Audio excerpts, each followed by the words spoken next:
प्रधानमंत्री कितने सीरियस हैं कि उन्होंने आज लोकसभा अध्यक्ष ओम बिरला से खुद जाकर मुलाकात की। संसद सुरक्षा के मामले में प्रधानमंत्री ने 2 दिन पहले ही कहा था कि यह बहुत गंभीर मामला है, कोई भी व्यक्ति संसद सुरक्षा में सेंध लगाने की घटना को स्वीकार नहीं कर सकता। लेकिन हार की हताशा में विपक्ष इसे राजनीतिक रंग दे रहा है। प्रधानमंत्री ने कहा था कि विपक्ष इस घटना का मौन समर्थन कर रहा है, एक तरीके से यानी इनडायरेक्टली सपोर्ट कर रहा है। आज लोकसभा स्पीकर से पीएम मोदी मिले और संसद की सुरक्षा में चूक के मुद्दे पर उन्होंने उनसे चर्चा की। संसद की सुरक्षा के लिए जो जरूरी है वो कदम उठाने के लिए भी पीएम ने स्पीकर से कहा, क्योंकि भाई संसद की सुरक्षा, संसद में जो कार्रवाई होती है वो सब स्पीकर के अंतर्गत आती है। तो पीएम ने उनसे मिलकर इस पर पूरी चर्चा की। विपक्ष के कुछ लोग भी बाद में बताया गया उनसे मिले हैं और उसके बाद कहा गया कि जो आपको बनता है वो कीजिए और सुरक्षा को बेहतर कीजिए। लोकसभा अध्यक्ष से मुलाकात में पीएम ने कर्नाटक का एक मामला भी बताया, जिसे सुनकर सब हैरान रह गए। पीएम ने कहा कि सदन में सुरक्षा की चूक के मुद्दे पर जब विपक्ष सवाल खड़े कर रहा था तो आप लोगों को कर्नाटक का मुद्दा उठाना चाहिए था और विपक्ष को एक्सपोज करना चाहिए था कि ये लोग कितने सीरियस हैं, पब्लिक को पता चले। कर्नाटक विधानसभा में सत्र के दौरान एक शख्स विधायक न होते हुए भी काफी देर तक सदन में आकर बैठा रहा। पीएम मोदी ने आगे कहा कि बीजेपी नेताओं को सदन में विपक्ष के आरोपों का जवाब देते वक्त इस बात को उठाना चाहिए था और उनसे पूछना चाहिए था कि अगर वाकई आपके दिल में इतनी चिंता है सदन की सुरक्षा को लेकर, सांसदों की सुरक्षा को लेकर, तो वो चिंता तब कहां गई थी जो कर्नाटक विधानसभा में एक आदमी घुस जाता है, जो विधायक नहीं है, कुर्सी पर बैठा रहता है सदन की कार्रवाई के वक्त। तब आप लोगों की यह चिंता कहां गई थी? तब क्यों हंगामा नहीं हुआ? क्योंकि वहां पर बीजेपी की सरकार नहीं है इसलिए। और उस घटना के बारे में मैं आपको डिटेल में बताऊंगा। लेकिन नरेंद्र मोदी की ये बातें सुनकर कई लोगों को शौक लगा कि अच्छा ऐसा भी हुआ है। दरअसल ये कर्नाटक वाली घटना क्या है जो प्रधानमंत्री नरेंद्र मोदी को याद है, लेकिन किसी ने इसका जिक्र अब तक नहीं किया। इस घटना के बारे में भी आपको बताता हूं। यह घटना इसी साल 7 जुलाई की है। तब कर्नाटक विधानसभा में सिद्धारमैया सरकार अपना बजट पेश कर रही थी। इसी दौरान एक अनजान शख्स जेडीएस के विधायक है करियम्मा, उनकी कुर्सी पर जाकर बैठ गया। अनजान शख्स। यहां तो भैया संसद में वो विजिटर लॉबी में पहुंचा था, यहां विधायक की सीट पर कुर्सी पर जाकर बैठ गया। यह अनजान शख्स करीब 15 मिनट तक विधायक की कुर्सी पर बैठा रहा और इस दौरान विधानसभा की कार्रवाई भी चलती रही।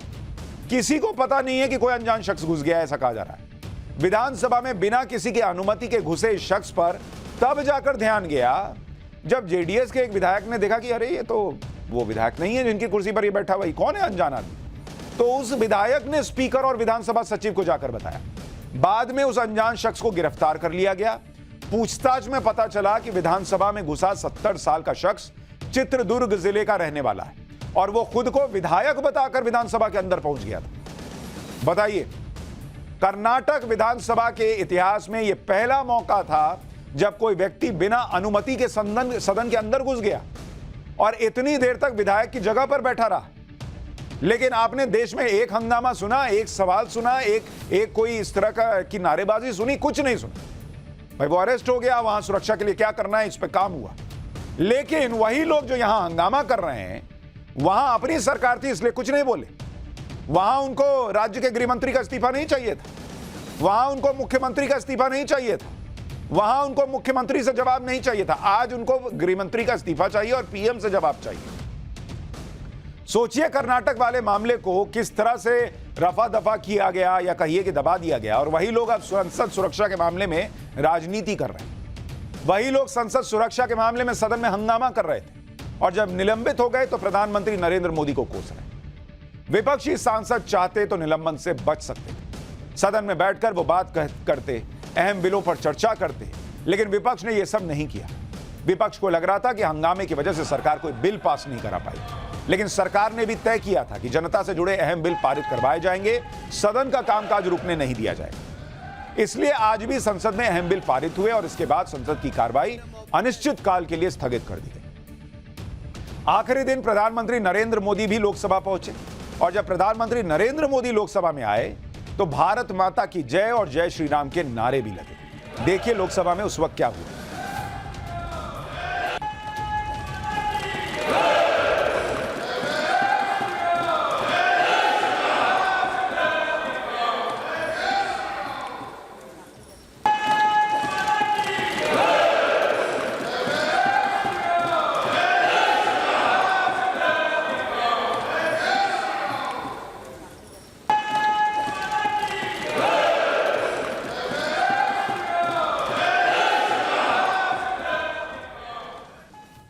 शायद विपक्ष सोच रहा था कि उसके हंगामे की वजह से बिल लटक जाएंगे, संसद नहीं चल पाएगी, अहम बिल रुक जाएंगे। लेकिन संसद में अहम बिल रुके नहीं।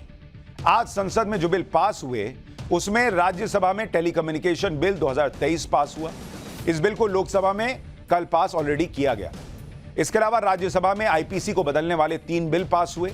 ये 3 बिल कल लोकसभा में ऑलरेडी पास हो गए थे, जिनके बारे में मैंने आपको पाठशाला में विस्तार से बताया था। लोकसभा में आज मुख्य चुनाव आयुक्त और दूसरे चुनाव आयुक्तों की नियुक्ति से जुड़ा बिल भी पास हुआ। इसके अलावा लोकसभा में press and registration of periodicals bill को भी मंजूरी दे दी गई। सरकार का पूरा जोर इस बात पर था कि सदन के कामकाज पर असर ना पड़े।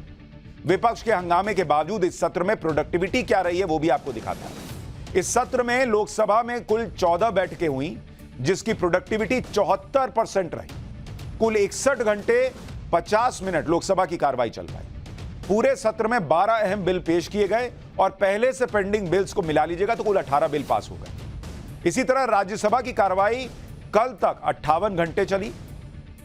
राज्यसभा में विंटर सेशन के दौरान प्रोडक्टिविटी 75% रही। राज्यसभा में विंटर सेशन के दौरान कुल 14 बिल पास हुए और इस सत्र से यह बात सबको क्लियर कर दी गई कि संसद सिर्फ हंगामे के लिए नहीं और कम से कम नियम के विरुद्ध जाकर हंगामे के लिए नहीं। भाई आपको हंगामा करना, आप करते, प्लेकार्ड लेकर चले गए, पहले तय किए कि नहीं लेके जाएंगे, फिर प्लेकार्ड लेकर चले गए, स्पीकर की कुर्सी तक चले गए और उसके बाद चाहते हैं कि कोई कार्रवाई ना हो। तो ये इस नए संसद में वो पुरानी परंपरा नहीं चलेगी। ये नरेंद्र मोदी सरकार ने क्लियर कर दिया, स्पीकर ने क्लियर कर दिया। संसद जनता के कामकाज के लिए है। नई संसद में हंगामा, नारेबाजी सिर्फ यही हो ये नहीं चलेगा। हाँ, वो होना चाहिए, विपक्ष को मिलना चाहिए मौका, वो करें, लेकिन नियम ताक पर रख दें ये नई संसद में नहीं होगा। लेकिन विपक्ष यही हंगामा और नारेबाजी की राजनीति करना चाहता है, जो संसद सत्र के आखिरी दिन तक चली। इस राजनीति के बारे में आगे बात करेंगे, लेकिन पहले संसद सुरक्षा के मामले में उन बड़े खुलासों के बारे में विस्तार से आपको बताता हूं, जो खुलासा विपक्ष की उस राजनीति को भी एक्सपोज करेगा जिसके लिए इतना हंगामा कर रहे हैं और उसके बाद उन्हीं आरोपियों को मासूम भी बता रहे हैं, बेरोजगार बता रहे हैं। आप सुनिए कि क्या क्या दिल्ली पुलिस खुलासा कर रही है। संसद हमले के आरोपियों को मासूम बताने वाले लोग कान खोलकर सुने कि ये लोग कितने मासूम हैं। संसद की सुरक्षा में सेंधमारी हुई तो विपक्ष ने पूरी संसद को सिर पे उठा लिया। दोनों सदनों में जबरदस्त हंगामा किया, नारेबाजी की, प्लेकार्ड लेकर स्पीकर की चेयर तक आ गए और इस राजनीति के चक्कर में सबका ध्यान उन लोगों से हट गया जो संसद के अंदर घुसे। उन पे इन लोगों ने बात ही नहीं होने दी, जबकि सरकार कह रही है कि जहां लूप होल रहा हम उसको भर देंगे, हम उस पर काम कर रहे हैं। लेकिन इन लोगों को पूरा इन लोगों ने न्यूज से ही हटा दिया। सारा ध्यान हमारे निलंबन पे रखो, इन पे बात ही नहीं करो। सबका ध्यान इस सवाल से हट गया कि जो लोग संसद के अंदर घुसे थे, बस वो किस इरादे से आए थे वो पता चला क्या आपको? क्या उनके पीछे कोई देश विरोधी ताकतें तो नहीं है? ये सब जानने के लिए जांच चल रही है और इस जांच में अब तक कुछ बातें तो क्लियर हो गई। पहली तो ये बात क्लियर हो गई कि ये लोग कोई मासूम नहीं है, जैसा विपक्ष के कुछ नेता कह रहे हैं कि अरे ये तो बच्चे हैं। ये बच्चे नहीं बल्कि शातिर दिमाग के लोग हैं और अभी मैं आपको बताऊंगा मैं ये क्यों कह रहा हूं। दूसरी बात, इन लोगों का असल मकसद भी क्लियर नहीं हो पा रहा है। जो लोग कह रहे हैं ना कि भाई अरे ये तो बेरोजगारी का पर ध्यान ले जाना चाहते थे, नहीं बॉस, इनका असली मकसद क्या है ये अभी भी पुलिस को लग रहा है कि इसमें बहुत गहरा राज है। लेकिन राहुल गांधी जैसे नेता इन आरोपियों को बेरोजगार बताकर पहले ही इन लोगों को एक तरह से क्लीन चिट दे चुके हैं। तीसरी बात यह है कि इस अटैक के पीछे कितने लोग हैं यह भी अभी साफ नहीं है, क्योंकि पहले 4 आरोपियों का नाम आया, फिर 2 और आरोपी पकड़े गए, अब कुछ और नाम सामने आ रहे हैं जो या तो पकड़ लिए गए हैं या जांच एजेंसी की रडार पर आए। यानी यह पूरा मामला और बड़ा होता जा रहा है। दिल्ली पुलिस की स्पेशल सेल ने कल रात को ही साई कृष्णा नाम के एक व्यक्ति को पकड़ा है। साई कृष्णा संसद हमले के आरोपी मनोरंजन डी का दोस्त है। यह तस्वीर आपको दिखा रहा हूं साई कृष्णा की, उसका रूममेट रह चुका है। दिल्ली पुलिस की स्पेशल सेल ने साई कृष्णा को कर्नाटक के बागलकोट में उसके घर से पकड़ा। साई कृष्णा से दिल्ली में पूछताछ की जाएगी कहा जा रहा है। पुलिस को शक है कि साई कृष्णा आरोपी मनोरंजन डी का बहुत करीबी है। दोनों ने एक साथ इंजीनियरिंग भी की है और साल 2008-9 में दोनों रूममेट हुआ करते थे। पुलिस को मनोरंजन डी की एक डायरी मिली थी जिसमें साई कृष्णा का भी जिक्र था। साई कृष्णा बेंगलुरु की मल्टीनेशनल कंपनी में काम करता है और उसके पिता रिटायर्ड डीएसपी हैं। हालांकि साई कृष्णा के परिवार का कहना है कि उसने कुछ भी गलत नहीं किया है और उसका मनोरंजन डी से कोई कनेक्शन नहीं। इस मामले में जांच एजेंसी ने एक और व्यक्ति से भी पूछताछ की है, लेकिन उसकी डिटेल को सीक्रेट रखा गया है। सूत्रों के मुताबिक दिल्ली पुलिस ने यूपी से भी एक व्यक्ति को हिरासत में लिया। मंगलवार शाम को दिल्ली पुलिस ने 50 साल के अतुल कुलश्रेष्ठ को यूपी के जौलान से हिरासत में लिया। सूत्र बता रहे हैं कि अतुल नाम का यह व्यक्ति आरोपियों के संपर्क में था और भगत सिंह फैन क्लब से भी जुड़ा हुआ था। यह बात तो कोई भी आसानी से समझ सकता है कि अगर कुछ लोग मिलकर संसद की सुरक्षा में सेंधमारी का प्लान बनाते हैं तो वो बच्चे या मासूम तो नहीं हो सकते, क्योंकि संसद की सुरक्षा में सेंधमारी के बारे में सोचना ही अपने आप में एक ऐसा घातक प्लान है जिसमें जान भी जा सकती है। भाई पुलिस मार देती गोली तब। इसलिए कुछ बेरोजगार या सरकार से नाराज लोग ऐसा करें, इस थ्योरी में दम नहीं दिखता है। अगर इन लोगों ने संसद में घुसने का प्लान बनाया और उस प्लान को अंजाम भी दे दिया तो यह बात साफ है कि ये बहुत शातिर दिमाग वाले लोग हैं जो क्रिमिनल माइंड की तरह सोचते हैं, उसी की तरह बर्ताव कर रहे हैं। एक शातिर अपराधी की तरह संसद हमले में आरोपियों ने भी हर उस सबूत को मिटाने की कोशिश की जिससे इनके सीक्रेट प्लान का पता चल सकता था। जैसे ललित झा नाम के आरोपी, जिसे इस साजिश का मास्टरमाइंड कहा जा रहा है, उसने सभी आरोपियों के फोन नष्ट कर दिए थे, जला दिए थे। ये तो मैंने आपको बताया था। संसद में सेंधमारी के बाद आरोपियों ने फोन के साथ साथ जो सिम कार्ड थे, भाई इन लोगों ने सिम कार्ड भी जला दिए सारे। अब सवाल यह है कि इतने मासूम हो कि सिर्फ सरकार को जगाना चाहते थे तो फोन काहे जलाए भाई? और फोन जलाए तो जलाए, सिम कार्ड क्यों जला दिए? इसके अलावा इन लोगों ने उस Facebook page Bhagat Singh fan club को भी डिलीट कर दिया जिसके जरिए ये सब लोग जुड़े हुए थे। इसके अलावा कोई शातिर दिमाग का अपराधी ही ये प्लानिंग कर सकता है कि एक स्पेशल जूता बनवाया जाए जिसमें कलर स्मोक छिपा कर ले जाए।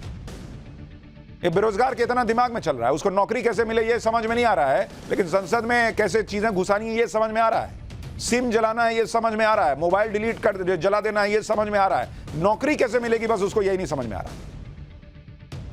जो लोग इन संसद हमले के आरोपियों को मासूम बता रहे हैं उन्हें यह भी जान लेना चाहिए कि इन लोगों को हर तरह की जानकारी थी कि किस तरह के ऐप पर बातचीत करनी जिससे इनकी बातचीत ट्रैक ना हो सके। दिल्ली पुलिस को आरोपियों से पूछताछ में यह भी पता चला है कि सभी आरोपी व्हाट्सएप ग्रुप से जुड़े हुए थे। संसद में घुसने की पूरी साजिश को इसी ग्रुप के जरिए आरोपियों में शेयर कर रहे थे। व्हाट्सएप ग्रुप में 7 से 8 लोग जुड़े हुए थे। स्पेशल सेल की टीम ग्रुप से जुड़े हुए लोगों का पता लगा रही। व्हाट्सएप ग्रुप के बाद ये लोग बातचीत के लिए सिग्नल ऐप का इस्तेमाल करने लगे। बॉस ऐसी क्या बातचीत थी? इतना दिमाग चल रहा है कि नहीं व्हाट्सएप में भी हो सकता है बातचीत पकड़ी जाए, सिग्नल ऐप का इस्तेमाल करें। सिग्नल ऐप एक इंस्टेंट मैसेजिंग ऐप है, क्योंकि इस ऐप में ज्यादा प्राइवेसी फीचर हैं और एंड टू एंड इंक्रिप्शन ज्यादा बेहतर है, जिससे थर्ड पार्टी कम्युनिकेशन को ट्रैक नहीं कर पाती। तो इन लोगों ने सिग्नल का इस्तेमाल किया, पुलिस के सूत्र यह दावा कर रहे हैं। जांच में यह भी पता चला कि ये सभी आरोपी 6 अलग अलग व्हाट्सएप ऐप ग्रुप में भी थे। कुछ व्हाट्सएप ग्रुप के नाम भगत सिंह और चंद्रशेखर आजाद थे। संसद हमले के आरोपी मनोरंजन ने पूछताछ में बताया कि सभी आरोपी 6 महीने पहले मैसूर में मिले और वहीं पर हमले का प्लान भी बनाया था। सभी आरोपियों को मैसूर बुलाने के लिए रेल टिकट का पैसा मनोरंजन डी ने दिया था। पैसे कहां से आ रहे थे बॉस? भाई कहने को तो आप लोग बेरोजगार हैं, तो सबको बुलाने का पैसा कहां से आ रहा था? यह पैसा कौन दे रहा था? इसीलिए कई सूत्र दावा कर रहे हैं कि फोन जलाना, सिम जलाना, यह सब तरीका है इस बात के सबूत मिटाने का कि कोई बड़ा नाम तो इससे नहीं जुड़ा हुआ है। संसद हमले के आरोपी जूते में छिपाकर कलर स्मोक अंदर ले गए। अब जांच में खुलासा यह हुआ कि जूता संसद हमले के आरोपी सागर शर्मा ने लखनऊ में बनवाया। जांच टीम को यह पता चला कि सागर ने लखनऊ के आलमबाग इलाके में यह जूता बनवाया। एक जूते जोड़ी की कीमत 600 रुपए दी गई। सागर ने लांसर कंपनी का 8 नंबर का जूता खरीदा था। जूते की दुकान सागर के घर के पास ही थी। सूत्रों के मुताबिक दिल्ली पुलिस की टीम ने उस दुकानदार से पूछताछ भी की है जहां से ये जूते खरीदे गए थे। पुलिस उस दुकान तक तो पहुंच गई जहां से सागर ने जूते खरीदे, लेकिन जिस व्यक्ति से जूते में स्पेशल छेद करवाकर जूता ऐसा बनवाया गया, अब उसको जो है ढूंढा जा रहा है। संसद हमले की जांच में पुलिस हर कड़ी को अब जोड़ रही। आरोपियों के जूते, उनका मोबाइल फोन, उनका सोशल मीडिया अकाउंट, उनके सिम कार्ड सब जोड़े जा रहे हैं। पुलिस को आरोपियों के जले हुए मोबाइल फोन के कुछ हिस्से बरामद हो गए, जिन्हें जांच के लिए भेज दिया गया है। दिल्ली पुलिस का अगला फोकस इन आरोपियों के सिम कार्ड को रिकवर करने पर है, जिन्हें इन लोगों ने नष्ट किया है। पुलिस अब इन आरोपियों के नए सिम कार्ड क्लोन जारी करवाएगी। भाई जो जल गया वो तो सिम कार्ड नहीं मिलेगा, लेकिन उसका क्लोन, मतलब उसका जैसे जुड़वा भाई जो है सिम कार्ड का, वो पुलिस निकलवाएगी ताकि ये पता चल सके कि ये लोग किन लोगों के संपर्क में थे। इसके लिए दिल्ली पुलिस ने कोर्ट में आरोपियों के नए सिम जारी कराने के लिए, उसके क्लोन सिम कार्ड जारी कराने के लिए इजाजत भी मांगी। दिल्ली पुलिस ने आज 4 आरोपियों को कोर्ट में पेश किया। सभी आरोपियों की पुलिस रिमांड 15 दिन तक के लिए बढ़ा दी गई है। ये आरोपी 5 जनवरी तक पुलिस रिमांड पर रहेंगे। पुलिस की तरफ से कोर्ट को यह भी बताया गया कि यह केस इतना आसान नहीं है जितना कुछ लोग बता रहे हैं ना कि भाई बेरोजगार थे, आए सरकार को जगाने के लिए। पुलिस कह रही है नो बॉस, ये इतना आसान केस नहीं है, इसमें कई कनेक्शन हैं जो एक दूसरे से जुड़ रहे हैं। दिल्ली पुलिस ने कहा है कि इस मामले से जुड़े डीप रूट का पता लगाना है, हमले के मोटिव का असल मोटिव का पता लगाना है, इन आरोपियों से कौन जुड़ा है, कहां से इन्हें मदद मिली, पैसा कहां से मिला, यह सब पता लगाना है। पुलिस ने कोर्ट में बताया कि उन्हें कुछ अहम सबूत मिले हैं जिसे वो ओपन कोर्ट में बता नहीं सकती, इतने सेंसिटिव इंफॉर्मेशन है। पुलिस ने कोर्ट ने चारों आरोपियों के साइको एनालिसिस करवाने की भी मांग कराई है। साइको एनालिसिस टेस्ट से दिल्ली पुलिस आरोपियों के बारे में क्या पता करना चाहती है और यह टेस्ट क्या होता है वो भी आपको जानना चाहिए। दरअसल साइको एनालिसिस एक ऐसा टेस्ट है जिससे किसी भी व्यक्ति की मानसिक स्थिति, उसके बर्ताव के बारे में पता लग जाता है। इस टेस्ट में यह पता चलता है कि इंसान कितना गुस्सैल है, कितना चिड़चिड़ा है, किस परिस्थिति में कैसा रिएक्ट करता है और कुछ भी करने से पहले क्या कुछ सोचता है। इस टेस्ट से यह जांच एजेंसियों को समझने में मदद मिलेगी कि संसद हमले के आरोपियों के दिमाग में क्या चल रहा था, उनका मनोवैज्ञानिक कारण क्या था इस हमले का। भाई कह रहे हैं कि हम बेरोजगार थे इसलिए कर दिया, लेकिन ये जो एनालिसिस होगा साइको एनालिसिस टेस्ट, उसमें पता चल जाएगा कि दिमाग में बेरोजगारी चल रही थी या खुराफात चल रही थी। असल मकसद क्या है उस तरफ जांच ले जाने में साइको एनालिसिस टेस्ट मदद करेगा। अलग अलग तरीके के सवाल पूछे जाते हैं इसमें और उनके जवाब के आधार पर रिपोर्ट तैयार की जाती है। विपक्ष का यह आरोप है कि मोदी सरकार संसद की सुरक्षा को हल्के में ले रही है, जबकि सच यह है कि सरकार इसे लेकर बहुत गंभीर है। खुद प्रधानमंत्री मोदी इस पर चिंता जता चुके हैं और सूत्रों के हवाले से खबर है कि संसद की सुरक्षा की जिम्मेदारी अब CISF यानी सेंट्रल इंडस्ट्रियल सिक्योरिटी फोर्स को मिल सकती है। अभी संसद की सुरक्षा दिल्ली पुलिस के पास होती थी। अब आप यह समझिए कि अगर CISF को संसद की सुरक्षा की जिम्मेदारी दी जाती है तो इसका मतलब क्या हुआ। देखिए, CISF सिक्योरिटी सर्विसेज में पिछले लगभग 50 साल से काम कर रही है। CISF के पास 1,73,355 जवान हैं।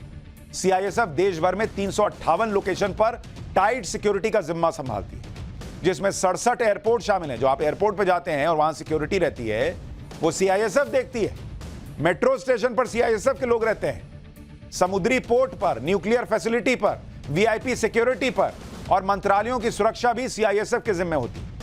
साल 2001 में संसद पर हुए आतंकी हमले के बाद CISF की गवर्नमेंट बिल्डिंग सिक्योरिटी यूनिट का गठन किया गया था। केंद्र सरकार से जुड़ी बिल्डिंग जैसे नॉर्थ ब्लॉक, साउथ ब्लॉक, केंद्रीय सचिवालय, CBI हेडक्वार्टर, सबकी सुरक्षा की जिम्मेदारी CISF के पास ही। लेकिन अब आपके मन में सवाल यह होगा कि CISF अगर संसद की जिम्मेदारी संभाल लेगी तो क्या ही बदल जाएगा बॉस। सबसे पहले तो CISF पूरे संसद कॉम्प्लेक्स का सर्वे करेगी। जहां पर सुरक्षा बढ़ाने के लिए कंस्ट्रक्शन की जरूरत होगी वहां उसे इंप्लीमेंट करेगी। CISF के गवर्नमेंट बिल्डिंग सिक्योरिटी यूनिट के एक्सपर्ट और fire combat and response officers की टीम जल्दी ही संसद की सुरक्षा का सर्वे कर सकती है। सर्वे ये भी पता चलेगा कि सुरक्षा के लिए कितने और जवानों की जरूरत पड़ेगी। एयरपोर्ट की तरह संसद की सुरक्षा सिस्टम को एडवांस किया जाएगा, जैसे कि नए एडवांस स्कैनर्स लग सकते हैं, डिटेक्टर्स लग सकते हैं, सिक्योरिटी कैमरा बढ़ाए जा सकते हैं। संसद की सुरक्षा को मजबूत करने के लिए एयरपोर्ट की तरह बेल्ट और जूते या जैकेट को उतरवा कर उसे एक ट्रे में रखकर फिर स्कैनर के जरिए उसको भी चेक किया जा सकता है। CISF के आने के बाद हो सकता है कि संसद की सुरक्षा में लगे जवानों की संख्या भी बढ़ाई जाए। संसद को और सुरक्षित करने के लिए विजिटर गैलरी में बुलेट प्रूफ ग्लास पैनल भी लगवाया जा सकता है। संसद में जो स्टाफ मौजूद रहता है उसे भी CISF अपने सेंटर पर ट्रेनिंग दे सकती है। अब आप बताइए कि अगर सरकार जो है वो सीरियस नहीं होती तो दिल्ली पुलिस इतनी तेजी से जांच कर रही होती, या सुरक्षा CISF को देने पर विचार चल रहा होता, या PM खुद पहुंच गए होते कि भैया इस मामले में जो है जितना बनता है कीजिए। और ये वो लोग कह रहे हैं जिन्होंने कर्नाटक मामले में क्या किया वो किसी को पता ही नहीं चला।